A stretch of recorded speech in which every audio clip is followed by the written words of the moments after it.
What is happening, everybody? My name is Aaron, and since you guys really enjoyed that why I hate my Infiniti G35 video, today I'm going to show you every reason why I love this car and why I think you guys should buy this car. So if you guys are in the market for this car, hopefully this video will help you make that decision. So let's go ahead and get right into it. Number one, that's going to be reliability. This car is so good to me. I beat it up every single day. So let's just get right into the details. This engine is a V6 dual overhead cam with 4 valves per cylinder with a compression ratio of 10.3. Aside from burning 1 quart of oil every 1,000 miles, which can easily be fixed with a catch can, this VQ35 DE can last you up to 250, maybe even 300,000 miles, and that is if you stay on top of all of the maintenance. You have to flush all of the fluids exactly when they're due and make sure that you replace the parts whenever they break. So belts, radiators, anything like that. If something's broken, you have to go fix it, and you can maintain that motor for up to 250 to 300,000 miles. So this motor can output up to 313 horsepower at 6,800 RPMs. Obviously this would be in the perfect weather conditions because they're actually rated about 298 to 300 horsepower and 274 feet-pounds of torque at 4,800 RPMs, which is a lot for a stock car, especially back in 2003 when this car first came out. So obviously in perfect weather conditions, and when I say that, I'm talking about you're at pretty much sea level as well as, you know, a good temperature outside so that the motor is getting cool air. So at perfect weather conditions, you can run a 0 to 60 in 5 seconds with this car stock. And I got a lot of shit talking about me because I could probably run a 7-second quarter mile or a 7-second 0 to 60 in this car. You know, I got to work on my shifting and all that, but it's okay. I'll get there. You could also run a 13.5 second quarter mile in perfect weather conditions with this car. So when it comes to fuel economy, you can get about 14 miles to the gallon in the city, in like heavy city, and you can get 27 miles to the gallon on highway conditions. So that'll give you about an average of 22 miles to the gallon if you're doing city and highway. So that's pretty damn good for a sports car. So all in all, it's a pretty fast car. It's one of the quicker cars on the road for the price. So, you know, if you're looking to just pull up to some Civics or Corollas and you just want to smash them, buy one of these.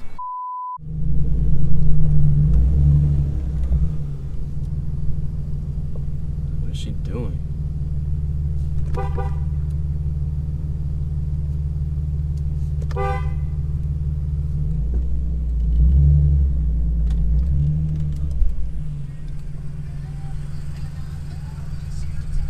Yo! Bruh. What?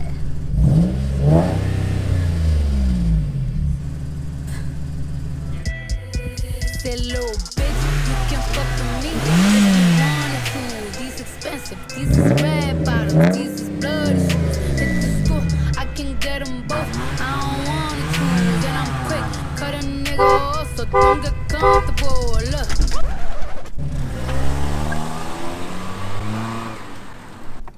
I just stalled. I just lost to a Corolla. So number 3, I'm gonna go ahead and get into this car's design. It is a completely timeless design. You know, for a 13-year-old design, this car absolutely looks beautiful. A lot of people might not be a fan of the headlights, the rims, or the stock front bumper that comes on the G35. But when you look past that, check out the car's curves, the nice design, the tail lights. Just looking at the face of this car, it just screams luxury sport. So if you are not a big fan of the headlights, the bumper, the wheels, everything that comes on the stock G35, look no further because the aftermarket community is huge. As you can see, I'm rocking the Varstone ES2 wheels, the Spider headlights, the Karuma Z front bumper, the rear window lip, the carbon fiber ducktail trunk, and some cheap eBay diffuser that I found. Now, a lot of these aftermarket mods can be extremely expensive, but as you can see, it's totally worth it. It totally transforms the car. Here's a picture of the car when I first got it, and here's a picture of it now. Just look at the difference. So if you guys are a big fan of the G35 and you guys are liking the way that I have it set up right now, go ahead and hit that subscribe button because you guys can follow my build. So the stock suspension for the G35 is excellent. It allows for a super smooth ride. I did own an automatic G35 with stock suspension for about 1.5 years, so you guys can take my word for it.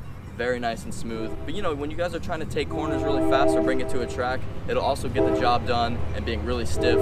Thank you, Train, I appreciate it. One eternity later.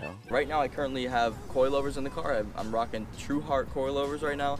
Super cheap coilovers. I don't recommend them. They're very stiff. You can make them soft if you want, but you know, they can easily break or warp and whatnot. So if you're gonna go for coilovers, go for, you know, the BC Racing coilovers or even some other high-end coilovers that'll get the job done for this car. So now let's get into the luxury interior bells and whistles. First thing I'm gonna start off with is the seats. They're extremely comfortable. They come with heated seats, electronic seats. The seats are very adjustable. You can go up, down, forward, backward, and you even get a release button for the back seaters just in case you don't really want to let them out of the car. They can let themselves out of the car. The steering wheel is extremely comfortable and very durable. After 102,000 miles, my steering wheel is just now starting to peel up a little bit, but it's still in great shape for the abuse that it's taken. The leather stitching on the doors and on the center console is extremely comfortable. You get some beautiful aluminum pedals. You get a sunroof. Hi. You get some small stock subwoofers. However, it is extremely easy to hook up a new sound system in the back. You get dual AC control modules. Very classy yet beautiful signature Infiniti center clock. And if you don't have the navigation model, you get a dual glove box compartment and you get some extra space down in the middle dash.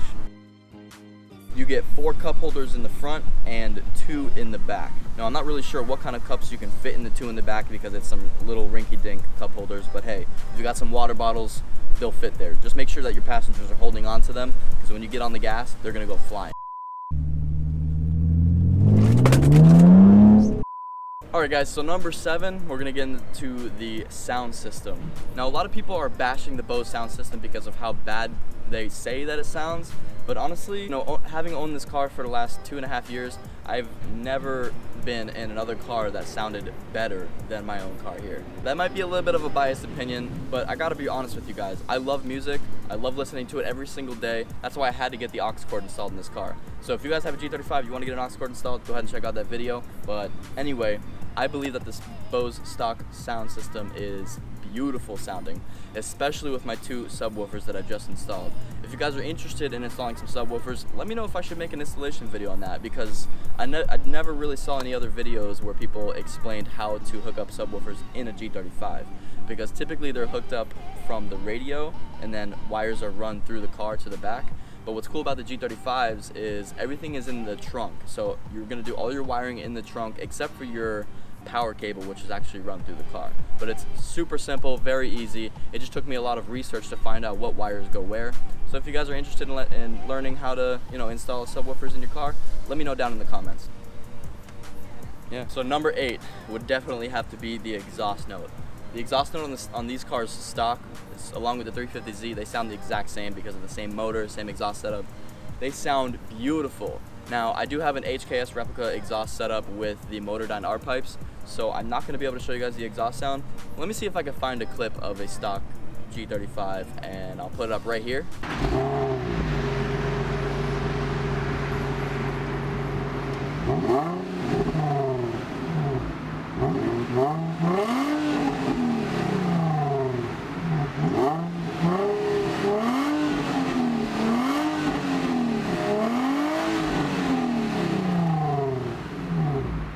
So that's the beautiful note of the G35 stock, and I can show you guys what my car sounds like with the straight pipe Motordyne R pipes as well as the HKS replica exhaust. So I'll show you guys that right now.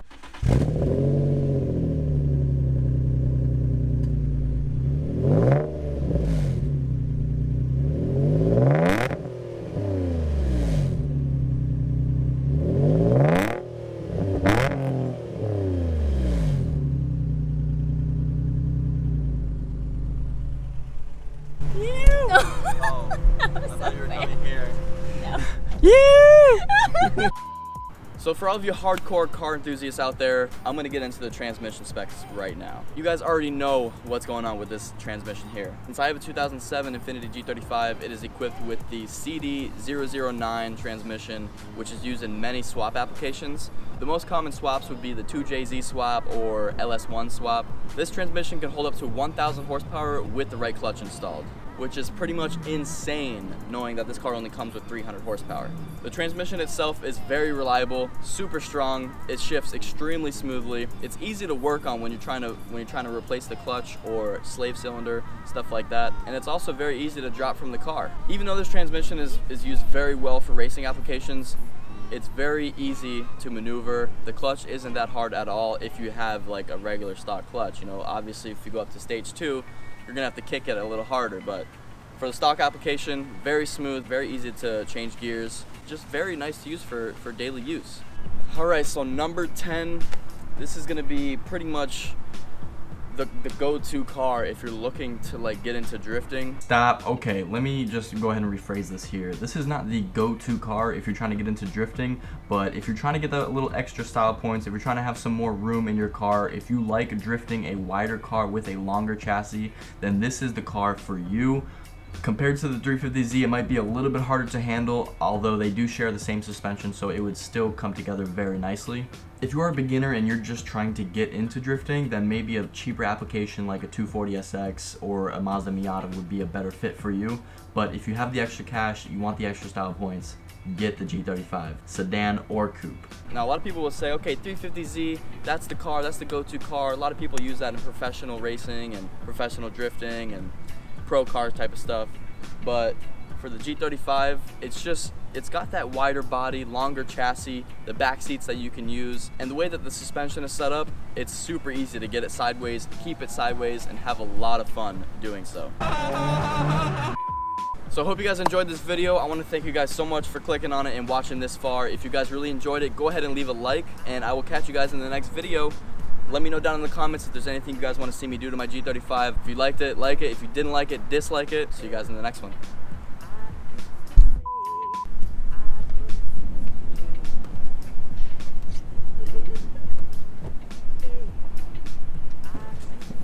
I gotta get a good thumbnail, okay?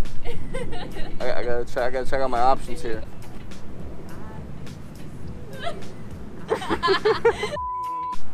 Babe, can you stop taking selfies? I'm trying to make a video here. What's up, everybody? Hope you guys are Cut. Today, I'm gonna show you every reason. So this motor is a fucking motor.